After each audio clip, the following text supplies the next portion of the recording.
like to be corrected. We like to get in other people's asses and then don't want nobody to tell us about ours. I ain't the one for it. You got so many people always talking about, what does that have to do with you? Or mind your own business. Or it's always black people that's tearing each other down. Sit down, clown. Have you noticed what's been going on day, months, year after year within our community? I'm sick of it. Somebody got to tell the truth around here. So many of y'all running around lying, pretending. This is real life. Ain't nobody trying to play with it. Now that I done got that off my chest, I really haven't, but I'ma digress.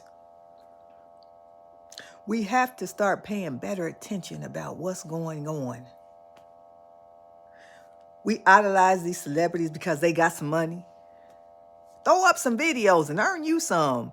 Quit supporting these unhealthy people and support those that's really trying to do something that benefit all, not just a few. It's a shame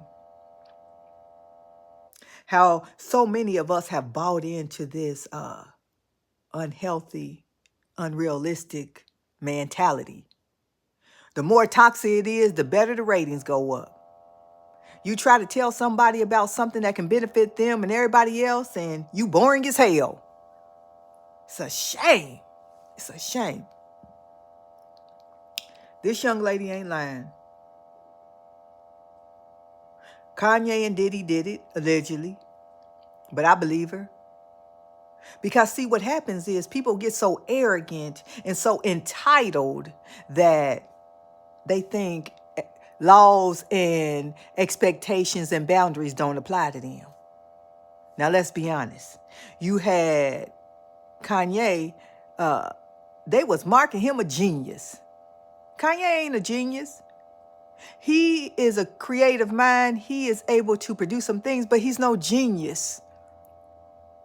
But when he was making them people some money, he was all of those things because he was filling up their pockets. Diddy was arrogant, and he was running around kissing everybody's tail to get up and crapping on black people in the process of it until he pissed off one of them colorless people, and now all hell. We got to start having real conversations here.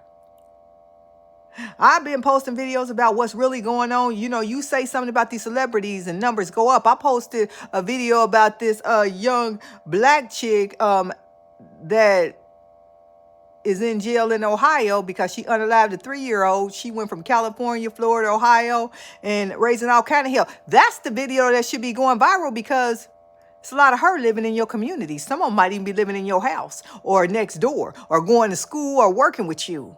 But don't nobody want to hear about that. And let me tell you something, and so I'm clear.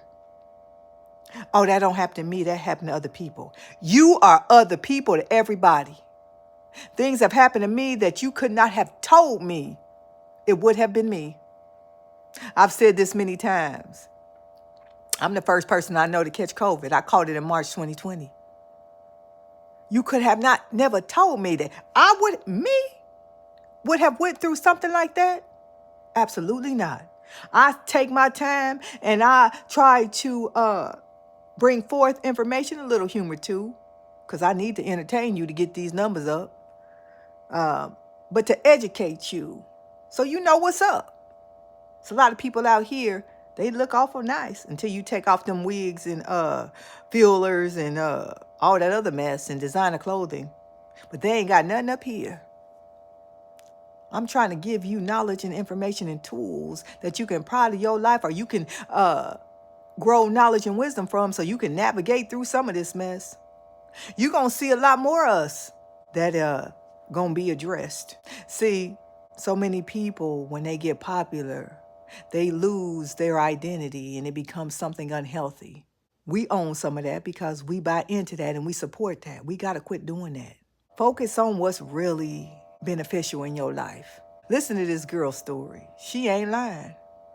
And it ain't all about, oh, they bringing the black people down. You bringing your damn self down. We know wrong from right. And when they get tired of your ass, this is the plight. I'm Boost Boswell. Hit the subscribe button. I'm just trying to help you get it right.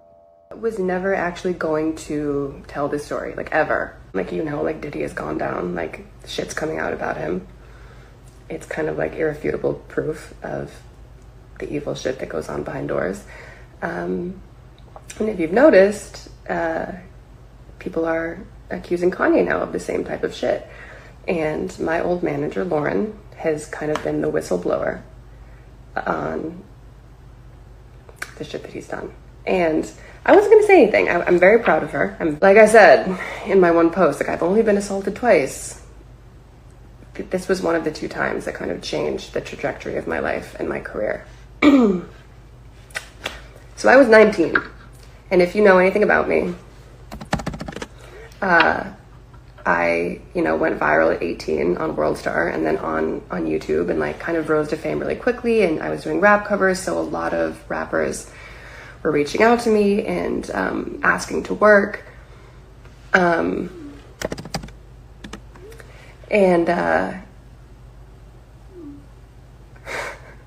Sorry, I'm getting real-time feedback right now. Yeah, so all of a sudden, like, people were reaching out and wanting to work, and I was 19 years old. Like, I had just left home, and working with my manager, and we were in LA and doing all these crazy things. And all of a sudden, I got a call one day, and it's like, hey, like, Kanye wants you to come to the studio. And we were just like, what? Like, Kanye knows who I am? Like, what? This is crazy. So we go. And this happens like multiple times. Like, you can find it if you go back and find headlines, you'll find proof of it. Like, we were working with Kanye, and he was like, I want to know what you're doing in your new music. Like, I want to hear your tracks. I want to play you mine. I want to know what you're doing with this fashion stuff, because like your style is like so fucking cool. And if you go in deep dig enough, like, he said it publicly, like, you and LP were, you know, the muse for Yeezy season 1, because like he went back and asked, like, oh my god, you guys are like so fucking cool, like you wear like shapewear as real clothes, like that's so dope, like blah blah blah blah blah, and like had his people go through my wardrobe, and he wanted me to be the model for Yeezy season 1, and I went and I flew there and I did all this shit, and I was like, I'm not fucking doing this. Like, there was something just not right about it. Anyway, every time we would go to the studio with him, it was like, yeah, he wanted to work on music, but there was something just like fucking weird about it. Like, he would pull up his laptop and he would have like bookmarks of all of our pages and like our Instagrams, our Snapchat, Twitter, all of that, and like our pictures saved. And even now, like even like a year ago, I'm still getting DMs from people in the industry like, yo, like me and Kanye used to sit in the studio for hours talking about you and your manager, like he was obsessed with you. And I was like, whoa, okay, crazy. Anyway, back to me being 19 years old. This was probably the last time that we went to the studio. We got a call. It was late. We were living in LA. And we get a call, and it's like, hey, like, Ye wants you to come to the studio. And we're like, cool. Like, why? And he's like, he wants to work on music. And we're like, that's great. And so we go. And it's like somewhere in LA, some studio we've never been to before. And we show up and walk in. And it's we're there to work on music, right? Like, that's why I'm here. And we walk in, and it's Kanye and it's Diddy, and you know, a couple of people that we know, men, you know, an executive that worked with Kanye's engineer, and Kanye's cousin.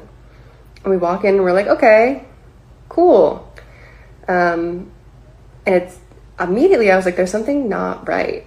There's something not right about this, because we walk in and there's 9 other women there. And don't kill me for this, because this is what they call them. There were 9 studio hoes there. Like, I'm all about women's rights, do whatever you want to do, but don't shoot the messenger. That's what they call them. Women who show up to the studio in their full club outfit at the studio. It's like, they're only there for one reason. They want to leave with someone who's there. And they're called studio hoes. That's just what they're called. And there are 9 women there. And we're like, that's weird.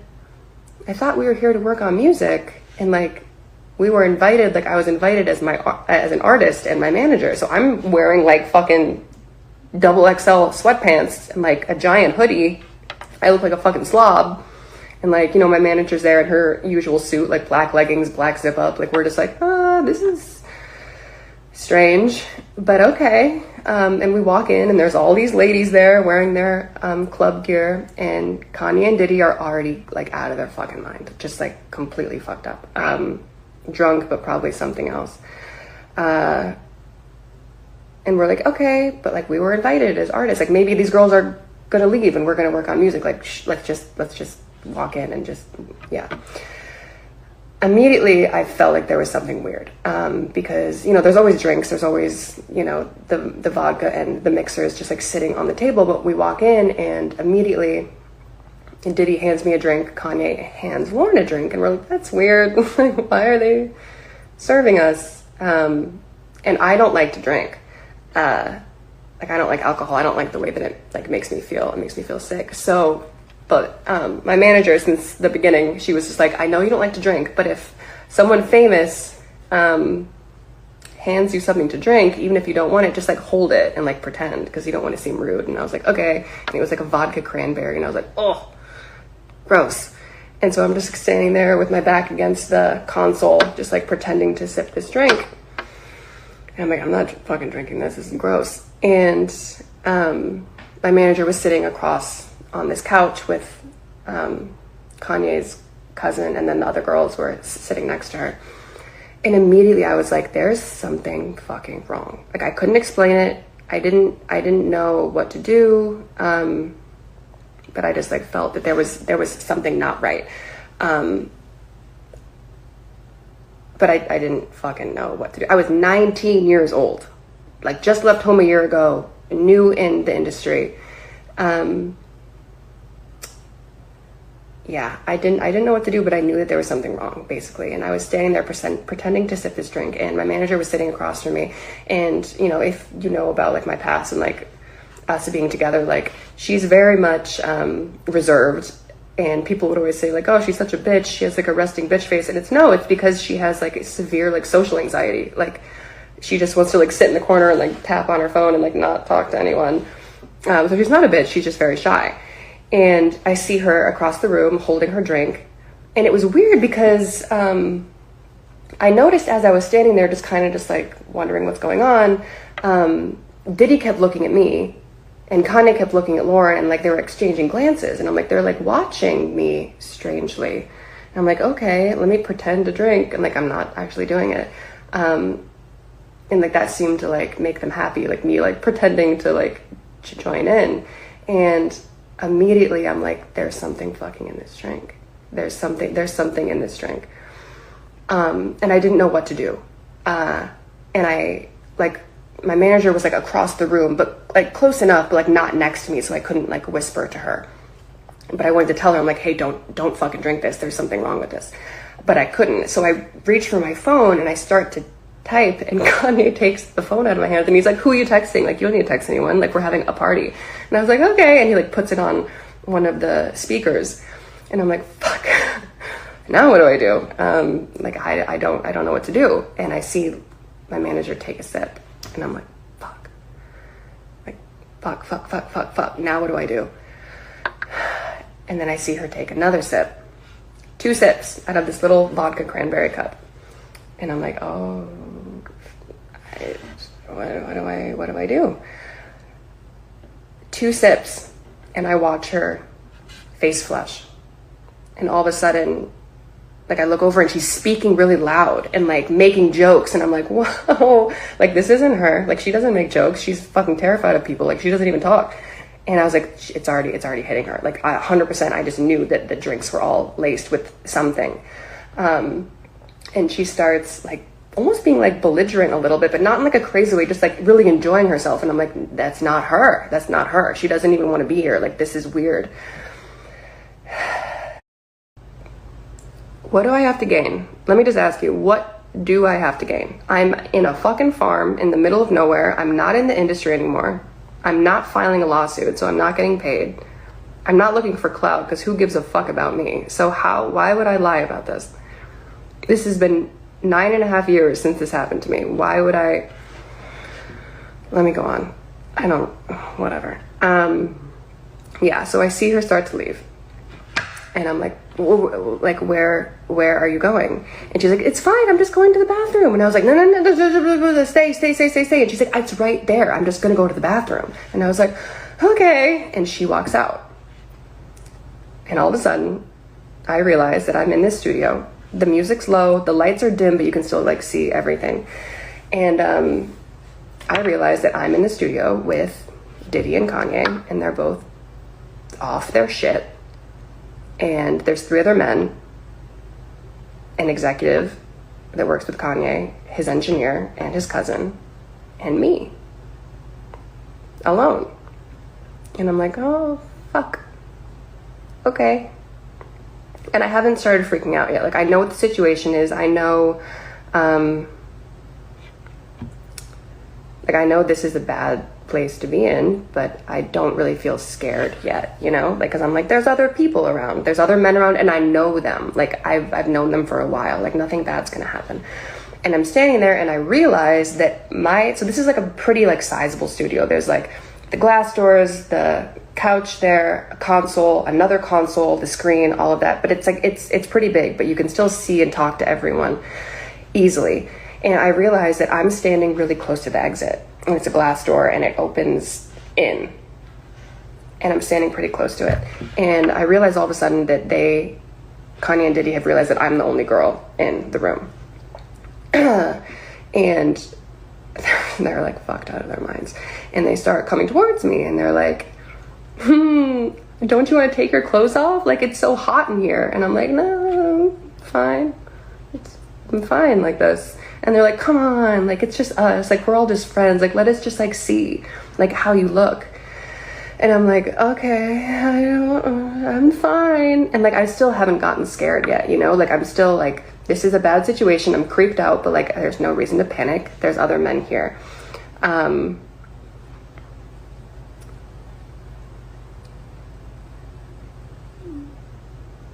Hold on a second.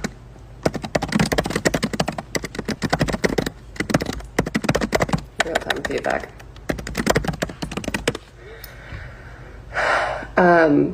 Yeah, so they're coming towards me, and I'm like, okay, this is cap.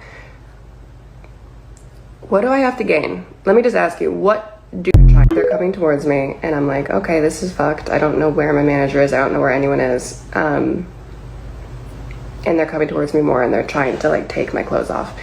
And I'm like at that point where I'm like, this is not good, but I'm like still trying to like play it off. Just like, stop, you guys are fucking stupid. Like, get out of here. Like, don't touch me. Like a little bit scared. Did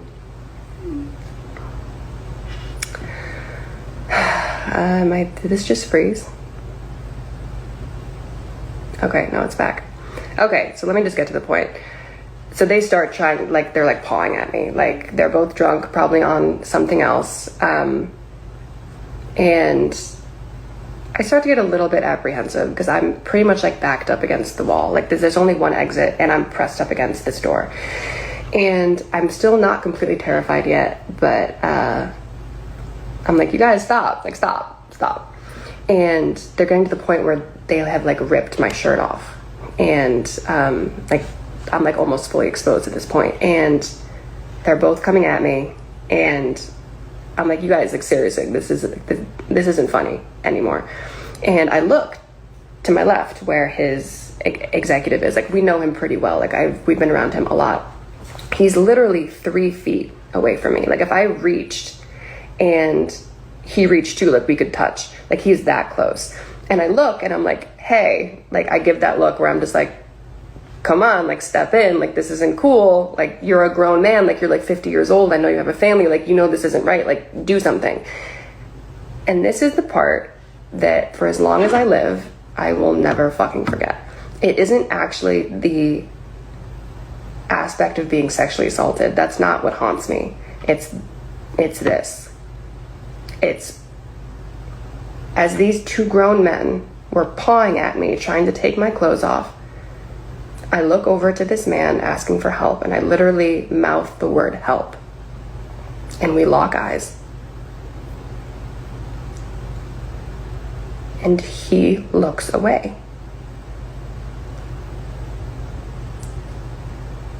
I'm like, okay, there's still 2 more men in the room. And I look to his engineer next, who's sitting right next to him.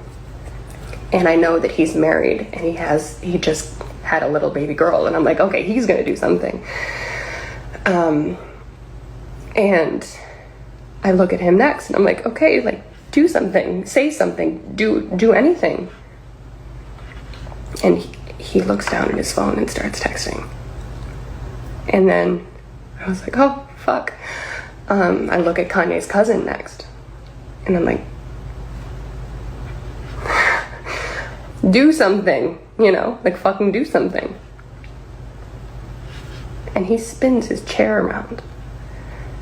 They're coming towards me and I'm like, oh, when that like gut-wrenching fear set in. And I was like, oh shit. No one's fucking saving me tonight. No one's gonna do anything. No one's gonna do fucking anything. And that's when I was truly fucking scared. At this point, they had ripped my shirt off and they were trying to get my pants off. And I realized that I was completely alone.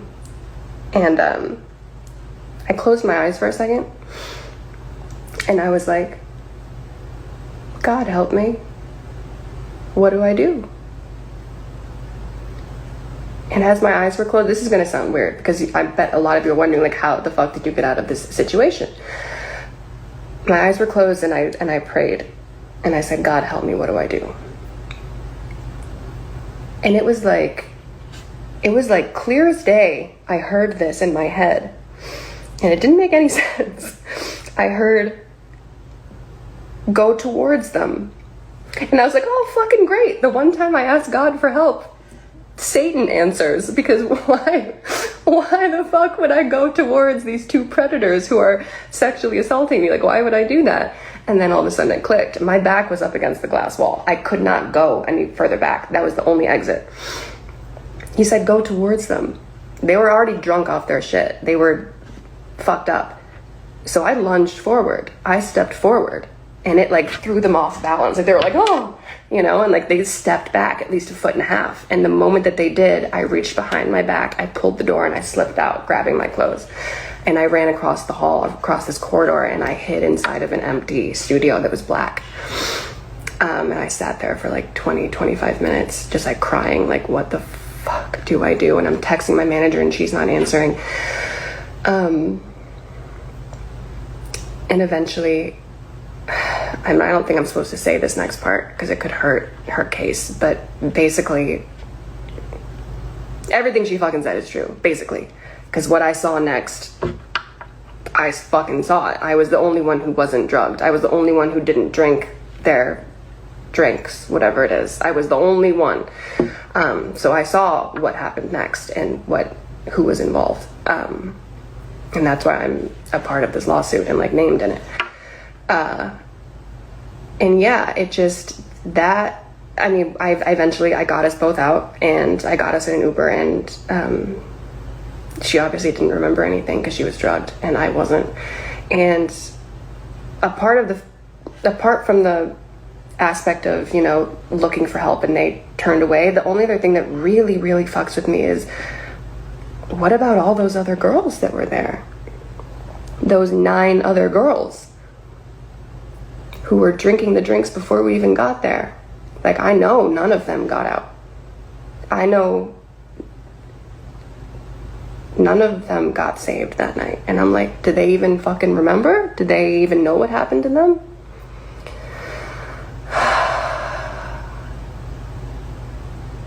Moral of the fucking story, stay out of the industry. And that